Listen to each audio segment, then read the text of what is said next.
everyone, this is Jackie Williams, and today I want to share with you a short video about how to ink your ink pads, because sometimes they run a little bit dry.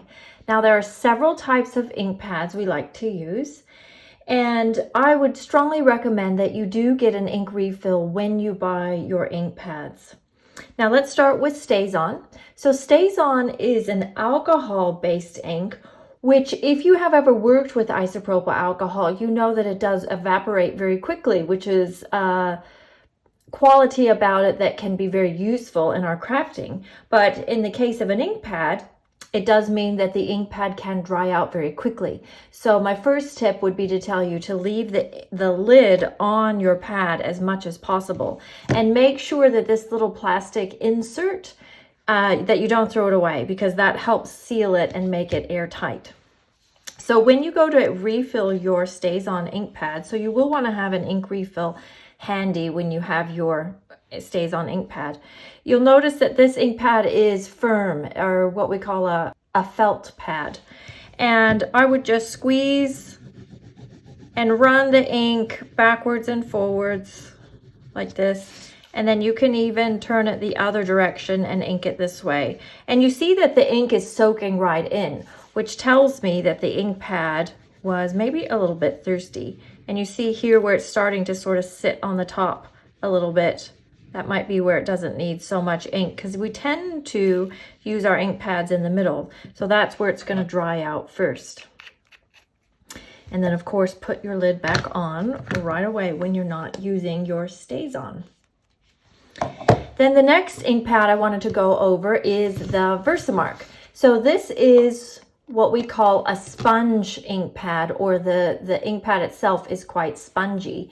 And I have found that having an ink refill on hand is very helpful, especially when you want to do embossing and you want to get all the details and make sure you've got plenty of powder that sticks to it. You want to have a nice juicy ink pad.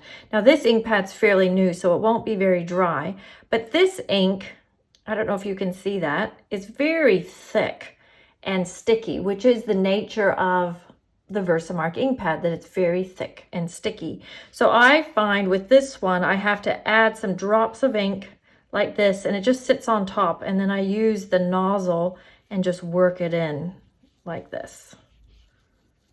And then you would just go over the whole ink pad and repeat that process. But I do strongly recommend that you have an ink refill in your drawer or wherever you keep your ink pads if you have a Versamark. And then the last ink pad I want to go over are the Stampin Up classic ink pads. So these are water-based, and they are more of a spongy ink pad. You'll notice that it tends to go a little bit lighter in the middle, your ink pads, because that's where we tend to use our ink the most. Now, so that you get an ink refill and your ink pad in the same or very similar dye lots, I do recommend that you buy your ink refill at the same time as your ink pad, if at all possible. Plus, there's so many techniques that you can do with your ink refills, such as painting, watercoloring, spritzing, dyeing ribbons, all sorts of things. So I think you'll find use for these ink refills anyway. So basically to refill this would be similar to the Staz-On. I'm just going to rub it back and forth, but you'll see that it's soaking right into the pad. It's sitting a little bit on top along the sides, but through the middle there it's soaking right in. So this ink pad is thirsty. I find that the lighter colors tend to sort of want top ups more than the darker colors.